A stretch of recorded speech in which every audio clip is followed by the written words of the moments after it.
Pedi para gravar. Isso.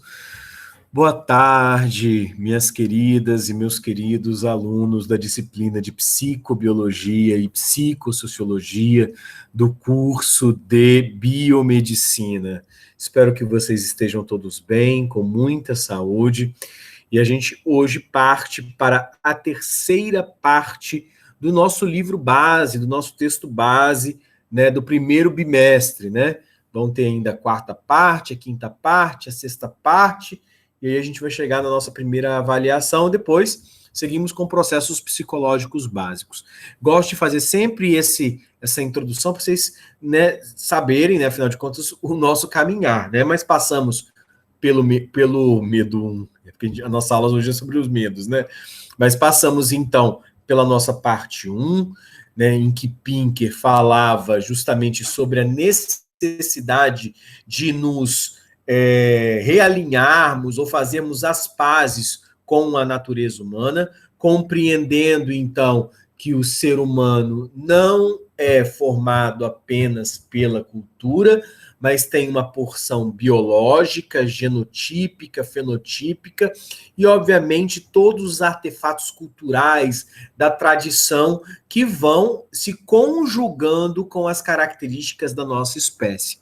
Mas é um erro desconsiderar que o ser humano é um animal dentro de um cosmos, dentro de uma organização espaço-temporal, ambiental, dentro de um planeta.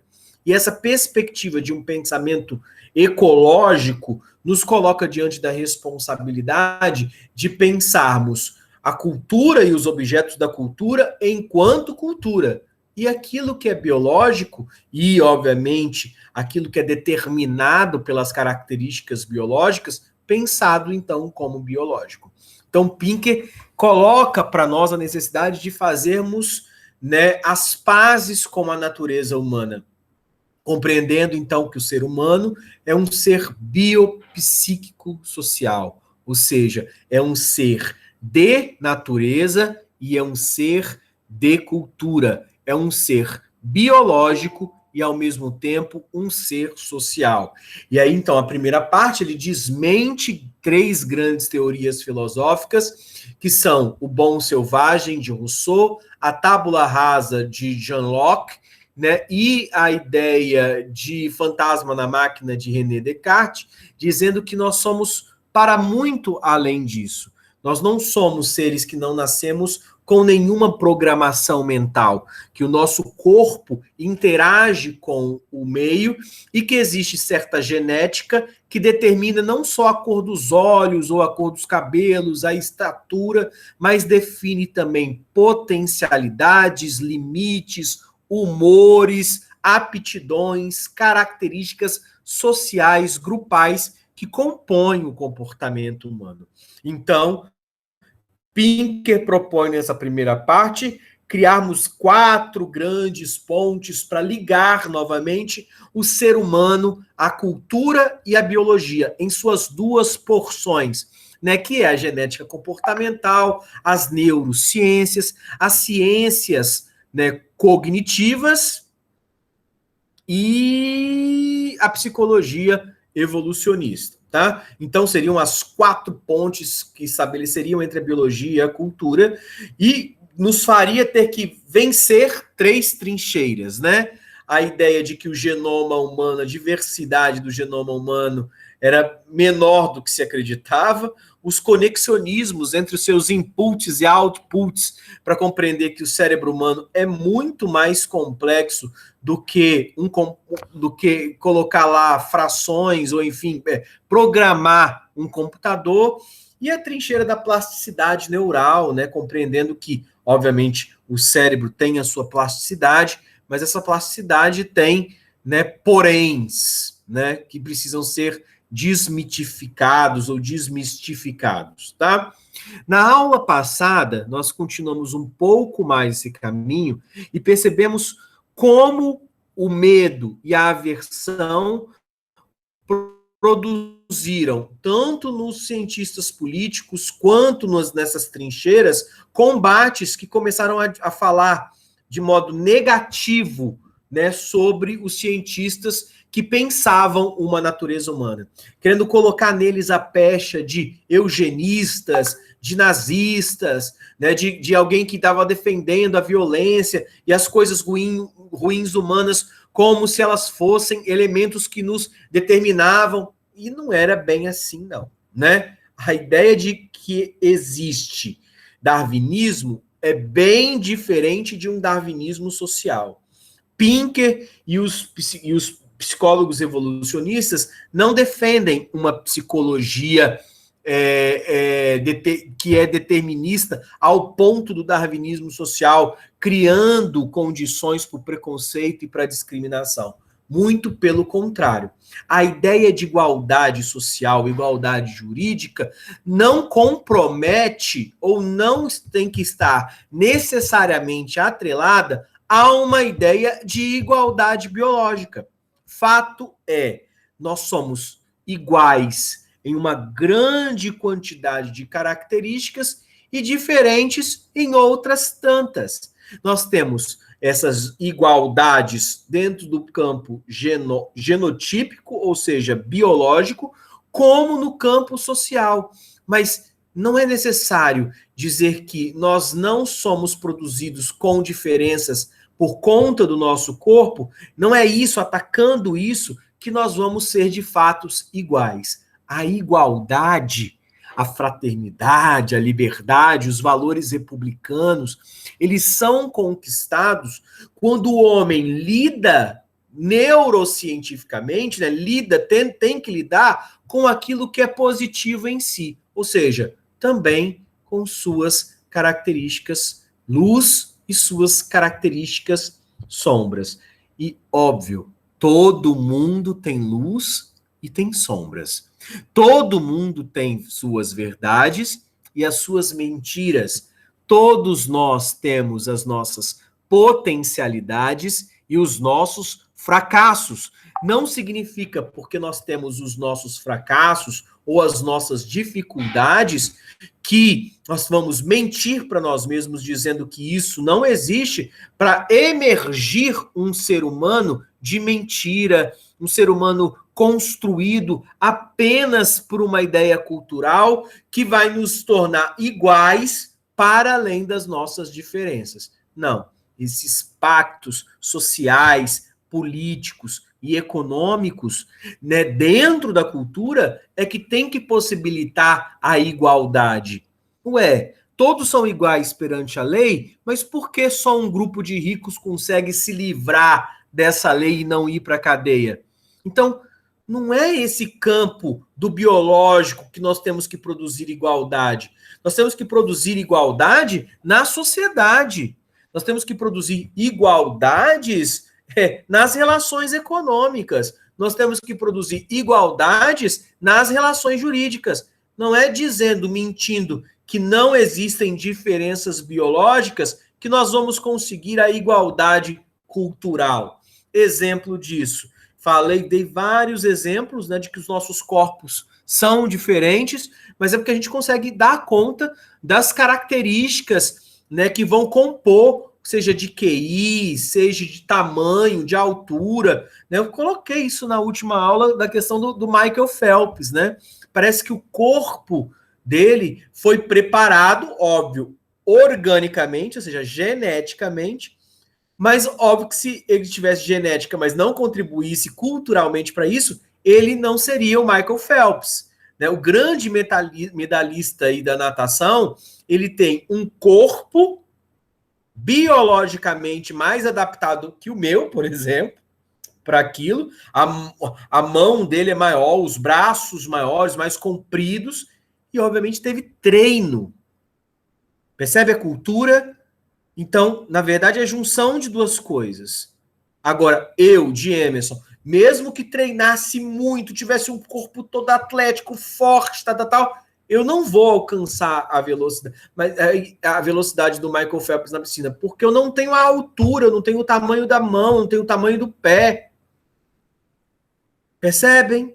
Então, nós quisemos até agora, então, na primeira e na segunda aula, fazer um apaziguamento com a natureza humana. Dizer, olha, você tem mais capacidades para algumas coisas, potencialidades para algumas coisas do que outras. Porque a inteligência, né? Vamos pegar o exemplo da inteligência, não é igual para todas as pessoas. Existe um processo de inteligência para você, um tipo, né? E coisas que você se adapta melhor, que você se sente melhor, né? E que isso nem tudo pode ser ensinado, entendeu? Então, o texto mostra para nós capacidades, né? Diferenças biológicas, mas que, obviamente, não são essas diferenças biológicas que são as determinantes sociais. Ok? E aí nós entramos na terceira parte do livro, né? Que são a questão dos medos, que é a natureza humana com o rosto humano. E aí, já no prefácio desta parte, né? Ele coloca, o texto coloca o seguinte, o Pinker coloca o seguinte, quem está acompanhando comigo aí no texto, na página 197. Eu me senti agora um padre, um pastor, né? Abra agora o seu Pinker na página capítulo 5, versículo 32. Vamos lá. Se o Senhor abençoou a sua família. Mentira. Vamos lá. Se as pessoas forem inatamente, ou seja, desde o nascimento, diferentes, a opressão e a discriminação serão justificadas. Vou repetir, tá? São 4 temores e este é o primeiro, tá? Se as pessoas forem inatamente diferentes, a opressão e a discriminação serão justificadas. Nenhuma opressão, nenhuma discriminação pode ser justificada de jeito algum. É esse o pacto social que nós temos que ter. Não são o fato de que nós inatamente, ou seja, desde o nascimento, nascemos diferentes, que a opressão e a discriminação vai ser justificada. A opressão e a discriminação não tem justificativa de jeito nenhum, nem do aspecto biológico, nem do aspecto cultural. Segundo, se as pessoas forem inatamente imorais, a esperança de melhorar a condição humana será vã. Mas peraí, qual o sentido disso? Se nós somos, desde o nascimento, né, temos as nossas perversidades, as nossas imoralidades, cabe à cultura e à sociedade colocar regras racionais e sólidas para que nós melhoremos a nossa condição humana. E esta condição humana, ela não é produto apenas do ensinamento. Pobre mãe que tem sobre os seus ombros a criação dos filhos. Porque colocaram para ela que se o filho é mau é porque ele não foi ensinado. E às vezes a pessoa pode ter todo o ensinamento do mundo. E ela continuará com o pé na maldade. E outra, o pé não, mas um dedinho todos nós temos. Não é negando as nossas sombras que a gente vai conseguir lidar com elas. A gente lida com as nossas sombras, enfrentando as nossas sombras, compreendendo a nossa natureza, compreendendo o nosso corpo biológico, compreendendo os nossos anseios, compreendendo os nossos desejos. Não dá para dizer que nós somos todos moraizinhos e bonzinhos, não vai ser assim, dizendo que nós somos bons no nascimento, que a sociedade nos corrompe. Lembra, isso aqui é o medo do Rousseau, né? Não é dizendo que a sociedade quer má e faz a gente ficar mal, que a gente vai resolver os problemas da sociedade. A gente já está há anos batendo nessa tecla e a sociedade continua, se, aspas, né? Porque nós não lidamos abertamente com os processos de violência. Porque nós não lidamos abertamente com a questão do tráfico, por exemplo. Entendeu? Terceiro medo. Se as pessoas forem produto da biologia, o livre-arbítrio será um mito. E não poderemos mais considerar as pessoas responsáveis por suas ações. Vou repetir.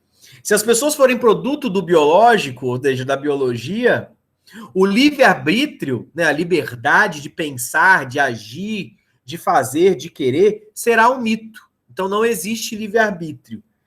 E não poderemos mais considerar as pessoas responsáveis por suas ações. Como assim? Não. Então a gente ser fruto do nosso biológico, igual os outros animais, faz de nós a mesma coisa que os outros animais? Então quer dizer que agora, porque nós vamos ser frutos do nosso também do nosso biológico, nós vamos ter que agir como se fôssemos bicho. E aí, beleza, não tem livre-arbítrio, não tem livre-arbítrio. O que vale é o instinto. Nós estamos igual um instinto, igual os outros bichos aqui, onça, lobo, e todo mundo então vai ser o estado robesiano, né? O homem é o cão do próprio homem e vai matar e vai roubar, e é um estado de perversidade, isso quando o nosso biológico. Peraí. Por que eu posso ser produto do meu biológico quando eu tenho um câncer? Por que eu posso ser produto do meu biológico quando eu tenho uma patologia? Por que eu posso ser produto do meu biológico quando eu tenho uma psicopatologia de nascimento, uma demência, por exemplo? Por que eu sou fruto do meu biológico quando eu tenho esquizofrenia? Mas eu não posso ser fruto do meu biológico se eu, em estado de normalidade, obedeço às regras sociais e compreendo a natureza da sociedade? Não tem sentido nenhum. Não faz o menor sentido.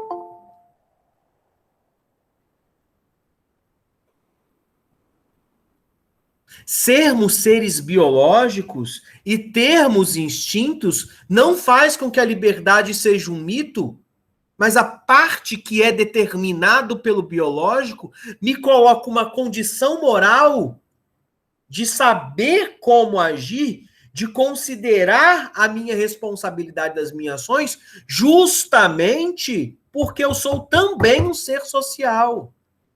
Então, dizermos que nossa psique nasce de uma biologia, que o nosso psiquismo, que a nossa alma, ela tem um nascedouro biológico, ou ela tem características orgânicas, biológica,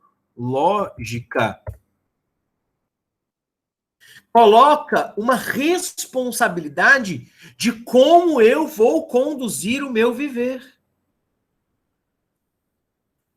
Tudo bem, Pedro, tranquilo, tá?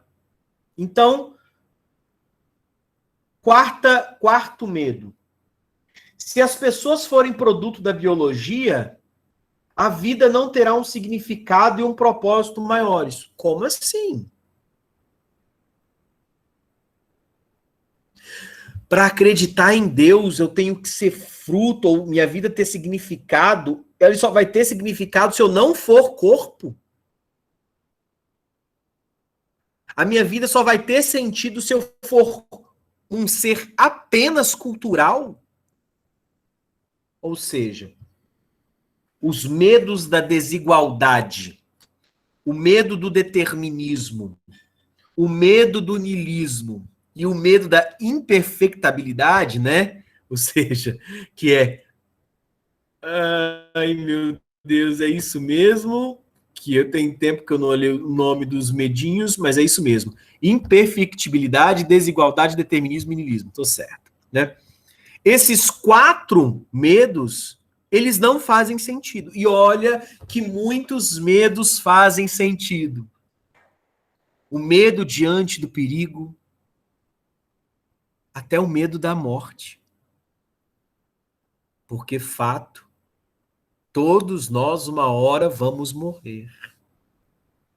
Se você não deu conta disso, que essa aula de psicobiologia te ajude a pensar sobre isso, que nós vamos, uma hora, fenecer. Como o trigo no campo, como a grama na relva, como a flor que desabrocha, como o cão, como o gato, como o cavalo. Tudo nessa vida acaba. Pode até retornar. Aquele nitrogênio, aquele carbono, os ciclos naturais das moléculas. Agora, esse agrupamento em nós que nos dá uma identidade corpo enquanto seres vivos e animais, eles são apenas uma parte de um tempo cosmológico, de um tempo que fenece. Então, ter medo é natural da nossa biologia. Afinal de contas, nós somos animais. Ter medo do outro homem, inclusive, é até um fato bíblico. Está no livro de Provérbios. Maldito o homem que confia no outro homem. Por quê? Porque nós, humanos, o outro que está ali, é um outro tão outro que eu não sei quem ele é de fato, apesar de às vezes achar quem é, e não sei o que se passa na cabeça dele. Isso deve me produzir, de certa forma, um amedrontamento, porque ele é capaz de coisas que eu não sei que ele é capaz. Inclusive de toda a maldade. Não é assim que acontece? Nós caminhamos no mundo, nos esbarramos entre as pessoas, mas a gente não confia totalmente, não pode confiar, porque a gente se decepciona. Se decepciona. E por que a gente se decepciona? Porque o outro erra. Agora, quando eu entendo que não existe perfectabilidade, ou seja, não existem pessoas perfeitas, eu começo a analisar aquilo que é produzido na vida com uma maior maturidade. Eu erro, você erra.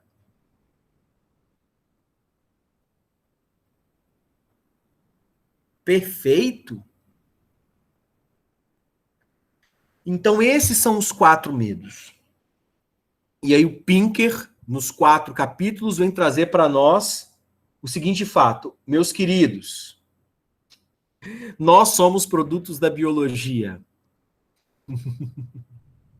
Meus queridos, nós nascemos com certas imoralidades.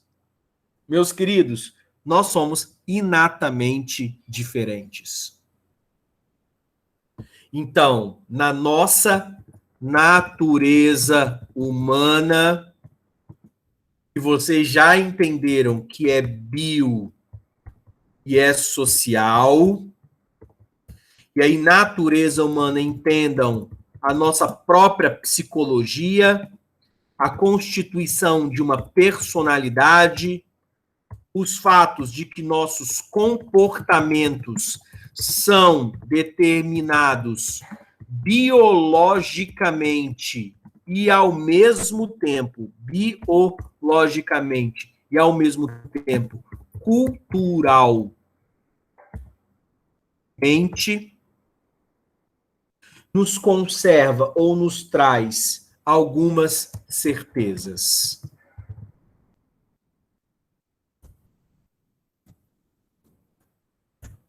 Certeza 1. Somos inatamente, ou seja, desde a geração do útero, do zigoto, enfim, a nossa constituição biológica. Então, somos inatamente diferentes. 2. Somos inatamente imorais. 3. Somos produtos de uma determinação biológica. E não tem jeito, tá? Não tem jeito. Vão ser 23 U de um espermatozoide e 23 U de um óvulo. É isso. Se vai ser na proveta, se vai ser na sexualidade, como é que vai juntar esses dois gametas para constituir um óvulo, no caso, para além do óvulo, né? Não é nem o ócito, né? Para produzir de fato um ser humano, eu vou precisar fazer essa junção genética. Então, não adianta. Vai ter um útero ali da mamãe. Vai ter um útero. Você vai ter que passar. Todo mundo aqui passou por um útero.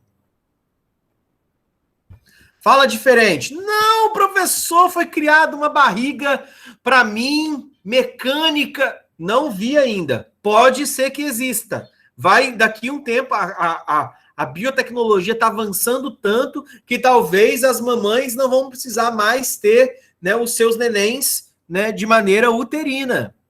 Agora, fato é, vai ter que passar por um útero. Vai ter que vir um ócito secundário de um ovário. Vai ter que ter um espermatozoide aí vindo de um testículo. Agora, como que isso aí vai ser composto, como que isso vai evoluir, a gente não sabe. Biotecnologia está avançando aí, repensando. Agora, o fato é, somos bicho. Esses 3 certezas aqui colocam para nós isso, ó. Você pode negar até onde você quiser, mas você é bicho, é humano, é animal. Tá ali próximo, ó, cachorro, gato, cavalo e bicho, gente. E do mesmo jeito que o bicho, outro bicho lá, cavalo, macaco, avestruz, né, possuem instintos, nós, humano bicho, também possuímos instintos.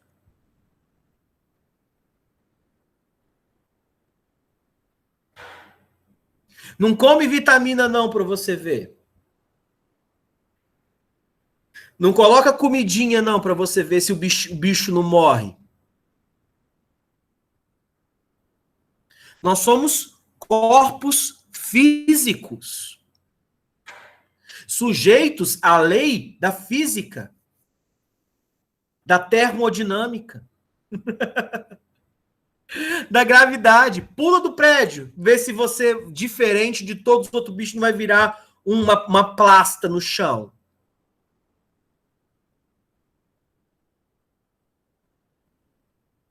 Igualzinho. Igualzinho. Bem amassadinho, né, Juliano? Nós somos seres biológicos. Tem célula em você e em mim, com mitocôndria, risossomo, complexo de Golgi, igual tem em outros animais. As suas células fazem especialização celular. E óbvio que vão ter naturezas anatômicas, naturezas histológicas, naturezas próprias dos sistemas. O nosso sistema gástrico é diferente do sistema de um bovino, né? O nosso sistema respiratório é diferente, mas assim como as espécies superiores do da nossa família, enfim, nós estamos muito pareados. Tem célulazinha ali, ó.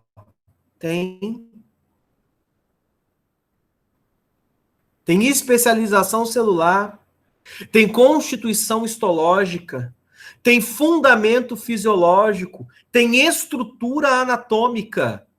E esse ideal que um biomédico, ou médico, ou alguém da nossa área tem que compreender, da área da saúde, que o que chega para nós é uma pessoa com um corpo. O que vai chegar no seu consultório ou vai estar ligado a você, associada a você, é uma pessoa que tem um corpo bio, psíquico e social, mas é biopsíquico, além de social. Então, nós somos diferentes em níveis de inteligência, em possibilidades de manuseio da vida. Nós temos as nossas maldades, vamos ter que lidar com elas. né, as nossas limitações e somos produtos de uma determinação biológica. Por isso, não existe possibilidade, o que acontece é que esses três fatos não podem me produzir o medo do determinismo. Por quê? Eu não posso ter medo do determinismo, que é o capítulo. Não é o determinismo que eu quero agora, não. O determinismo é o capítulo 10, né? Eu não posso ter medo da desigualdade. Por quê? Por que eu não posso ter medo da desigualdade? Porque a opressão e a discriminação não são produtos justificáveis pelas nossas diferenças biológicas.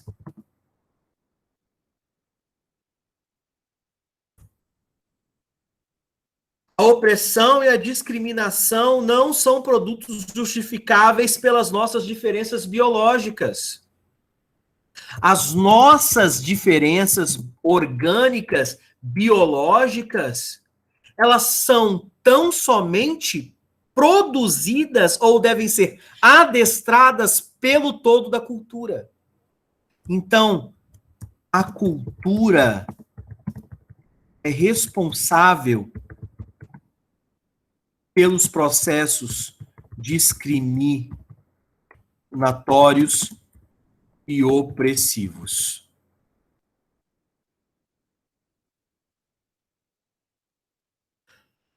Compreender a nossa biologia não é endossar o darwinismo social. Compreender a nossa biologia não é endossar a eugenia. A própria cultura é responsável pelos processos discriminatórios e opressivos. Não é negando as nossas diferenças que isso nos faz iguais. A nossa igualdade ela é uma conquista cultural que deve se fazer no mundo jurídico, que deve se fazer no mundo econômico, que deve se fazer no mundo social. Então, política, sociedade e economia devem compreender por meio do lastro, obviamente, dos acordos, a possibilidade da igualdade. Não é mentindo as nossas diferenças biológicas. Nunca vai ser isso. Aí eu vou e nego a minha diferença biológica e não compreendo que o outro tem capacidades e diferenças inatas nele simplesmente para manter uma preta justificativa de igualdade. A igualdade não é um atributo biológico, a igualdade é um acordo social, político e econômico. E é tão ruim isso que ainda vivemos num mundo que professa, que grita a igualdade jurídica e não dá conta de ir fazer esse establish da igualdade jurídica. 2. Não há por que temermos a nossa imperfectabilidade. Medo da imperfectabilidade, gente, Pinker está falando do medo das nossas imperfeições. Por quê? A esperança de melhorar a condição humana não se dá por conta de uma igualdade ou da inexistência de uma natureza biológica. Não é reforçando o bom selvagem de Rousseau que vamos conseguir lidar com as nossas imperfeições. Nós nascemos bons e maus. Não é Hobbes e não é Rousseau. Nós nascemos seres que têm necessidades e às vezes erram, e às vezes acertam. E a cultura vai dar conta de aliada, e aí é neurobiologia mesmo, é neuropsicologia, são as neurociências, que vão dar conta de juntar a cultura com aquilo que é possível dentro das nossas construções inatas. Então, nós não precisamos ter medo das nossas imperfeições. Podemos melhorar nossa humanidade ou a condição humana por meio de um alargamento da compreensão da cultura.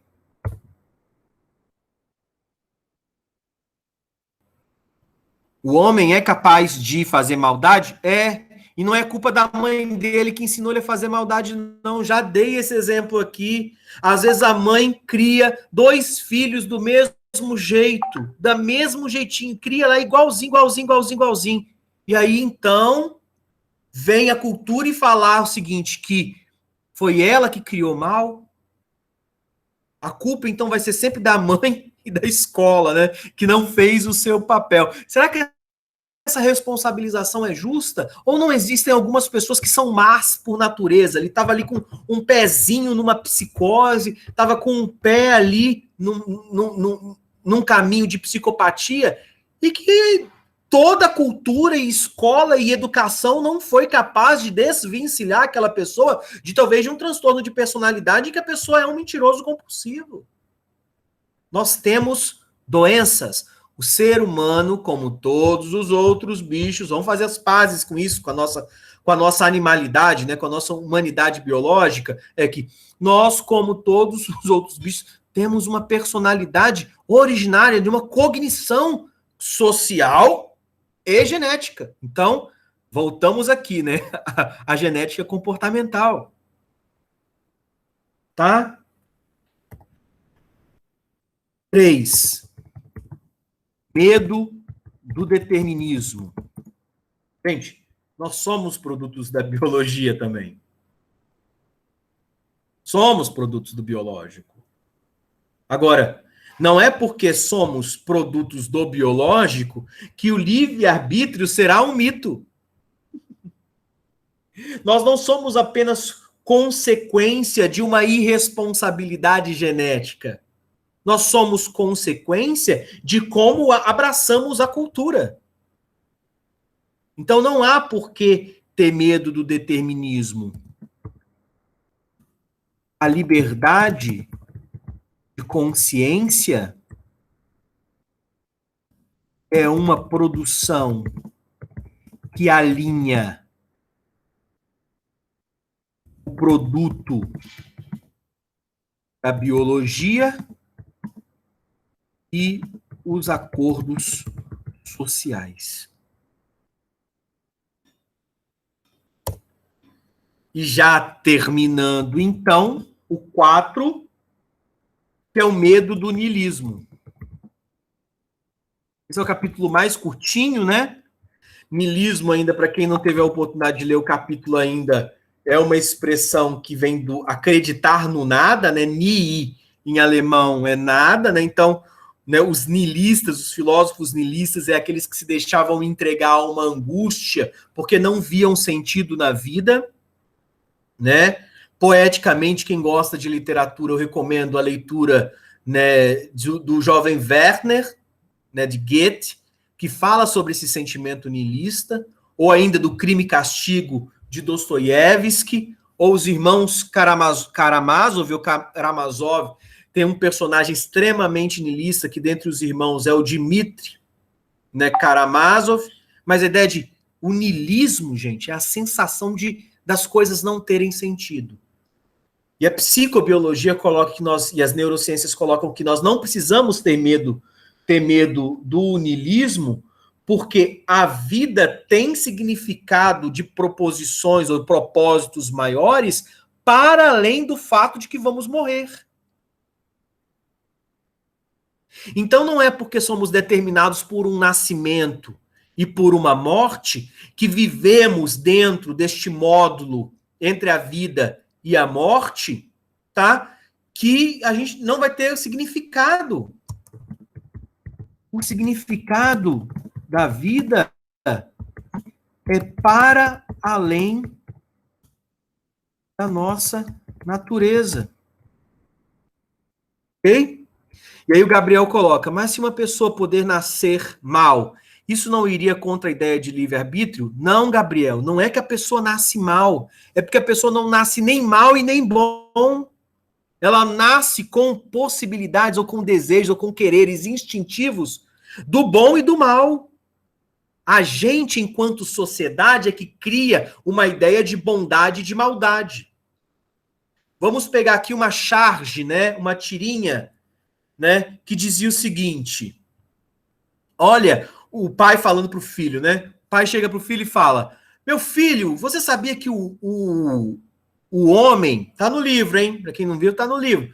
O homem é o único animal que mata por esporte. Aí o filho fala: não, pai.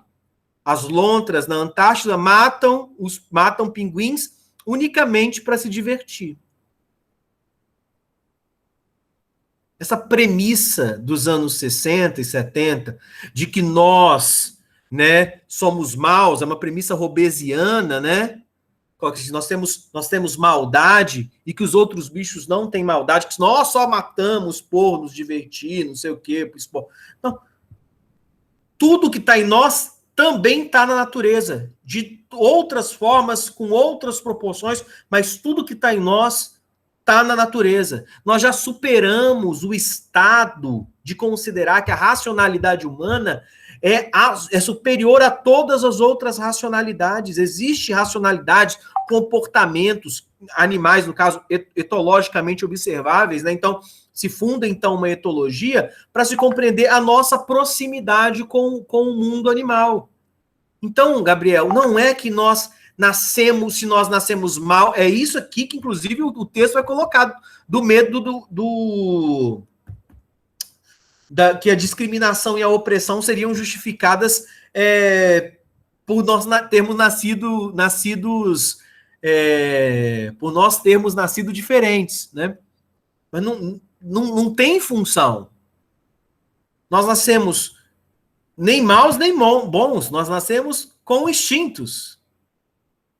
Agora, é justamente o fato de termos a liberdade, e obviamente na própria cultura, na própria criação, no próprio bojo social, é que vamos dar forma a como isso vai ser conduzido.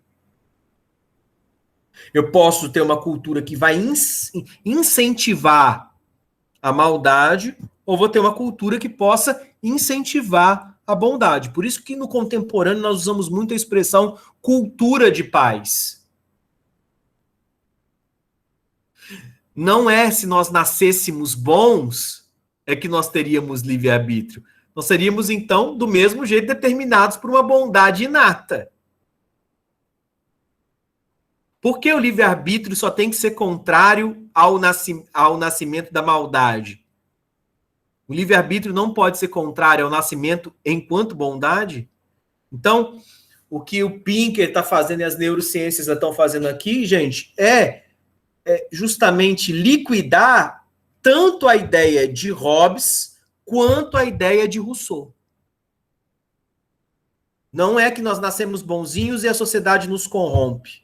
Muito pelo contrário. E não é que nós nascemos malvados e somos animal e cão de nós mesmos. Nós nascemos humanos e bicho.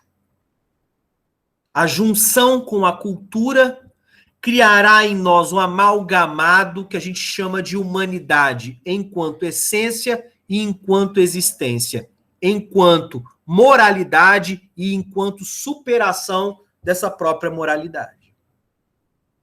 Entendido, Gabriel?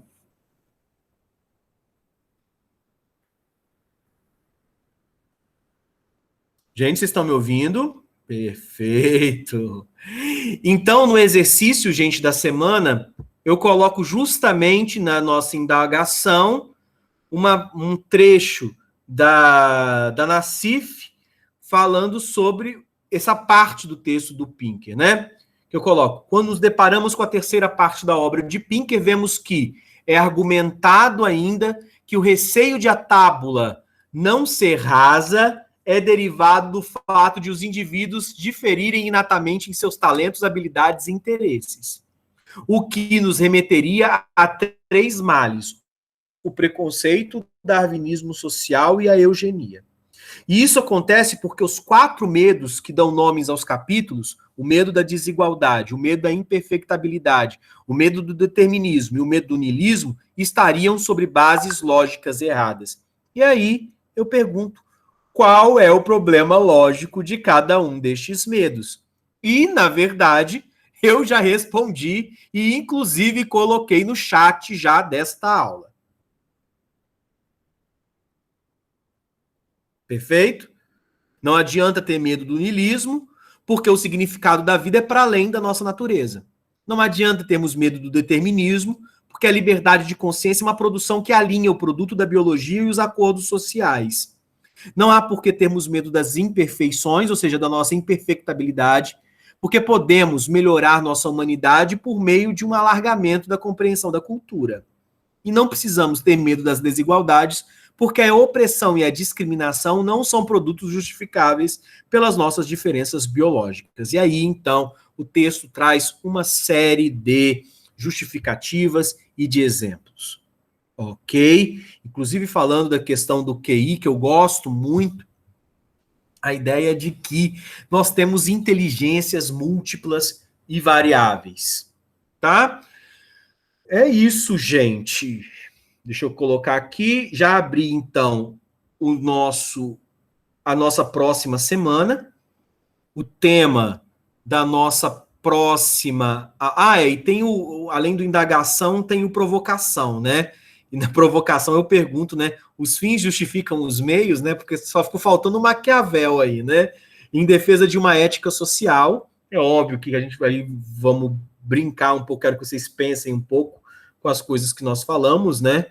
Já manifesto aí que, a meu ver, não cabe qualquer justificativa maquiaveliana, né? Os fins nem sempre justificam os meios. Se você quiser colocar um fim que justifica o meio, você pode até compor uma resposta argumentativa, mas a gente vai discutir isso no fórum. Semana que vem, parte 4, conhece-te a ti mesmo. A gente vai falar um pouco sobre estar em contato com uma realidade. Vamos ler o capítulo Não Está em Nós, as muitas raízes do nosso sofrimento e o animal santarrão, tá? Que a gente vai falar sobre as necessidades, né? Algumas mitologias em torno de nós mesmos, das necessidades humanas e como com o tempo a gente foi superando essa compreensão, principalmente como elementos do século XX. A gente vai falar sobre a cultura do século XX para resgatar essa questão do humanismo, tá? Depois a gente vai ter uma aula sobre política, violência e gênero, formação de crianças e artes, e assim a gente chega no final do texto do Pinker e vamos em direção à nossa primeira avaliação do semestre. Ok? Alguma pergunta? Ju, ficou com alguma dúvida? Não, eu só tinha falado ok mesmo. Tá bom, Ju. Mais alguém quer se manifestar? Quando reina o silêncio. Né, vocês estariam como Acho que Piaget. ninguém, não. Vocês estão no período que a Para Piaget mim, chama de equilibração, né? Chegou aqui o processo assimilativo, agora tem algumas coisas para acomodar aí na cabeça de vocês, né? E fazer sentido. Né? Então vocês vão sim. ler, reler, pensar o que foi falado hoje, e a gente se vê, então, semana que vem, na nossa próxima aula de psicobiologia e psicossociologia do nosso curso de biomedicina. Beijo gigante e a gente se vê. Cadê o poema de hoje? Você gostou do poema da Lua de Cristal da aula passada, né, Bia? Né? Queria Lua de Cristal que me faz sonhar. Né? Esse poema. Vão pensando na Lua de Cristal aí, que vocês vão se dar muito bem, que é só desejar as coisas e tudo que você quiser, só basta acreditar, né? Tudo que você... vai na prova de matemática com essa premissa do tudo que eu quiser, só basta acreditar. É o The Secret do não esforçado, né? Você vai lá, né? Lei da atração, sim, parabéns. Eu, por exemplo, nesse final de semana, estava com essa lei da atração na cabeça aí, querendo ser o ganhador da Mega Sena. Só que eu fui a lei da atração até a metade, porque ela chegou em Colatina, que foi a cidade que eu nasci, não veio para mim aqui em Vitória. Para ganhar na Mega Sena tem que jogar na Mega Sena, ou seja, para passar na prova de matemática e de química no primeiro período de vocês, tem que estudar matemática e química, hein? Cuidado aí com a Xuxa, te enganando. Tá bom, mantra, né? Sou de Colatina, sim, Cíntia. Da terra do calor. Tá chocada por quê? Porque você também é de Colatina? Com esse sobrenome aí, Loz, Eu acho que eu conheço bastante pessoas que são Lós em Colatina. Do lado. Ah, mas tem muito Lós ali em Colatina, hein? Inclusive a Bárbara Loss. Você conhece a Bárbara Loss, Cíntia? Né, que apresenta o jornal ali de Colatina. Ela é da minha turma de ensino médio. Mas tem vários outros Lós ali que eu conheço. Tudo pinguço cachaceiro. Brincadeira, brincadeira. Ai, ai, ai. Ó, gente, fiquem bem, fiquem com Deus. A gente se vê na próxima aula. Ah, faltou uma questão metodológica. Hoje vai ser a semana do perdão. Né? O Renan estava esperando eu falar sobre isso. O que é a semana do perdão? É quando o meu coração contrito de amor, né, abre as atividades para quem não postou as atividades da primeira semana poderem postar, tá? Vou abrir as atividades das semanas que já fecharam até domingo, dia 25. Então, depois de domingo, dia 25, à meia-noite, entendeu? Não haverá mais perdão para essas. A semana 3 fecha dia... Então, a semana 3 também fecha dia 25. Fala, Ju. Sim. E no caso, por exemplo, daquela questão que a gente conversou até semana passada sobre a galera que não tinha clicado no botão de enviar para avaliação. Pode clicar ou não? Tanto faz. Vai poder clicar, ué, porque vai estar. Ok, eu vou clicar para ficar certinho. Beleza? Então, domingo, às 23h55, vai se encerrar o envio da parte 1, parte 2 e parte 3. E aqueles que não enviarem, desejo excelente sorte na avaliação, porque senão já vai estar de prova final, tá bom? Então, assim, tem até aí a semana do perdão, a semana do amor, né? Até domingo, às 23h55. Vai valer, Cíntia, tá valendo. Aham. Ok? Beijo gigante, beijo, beijo, beijo, beijo, beijo. Tchau, vou parar a gravação. A gente se vê, então, na próxima semana. Vou mudar ali no Ava agora, hein? Falou, tchau, tchau. Tchau, professor, boa tarde. Boa tarde. Pedro fez uma pergunta.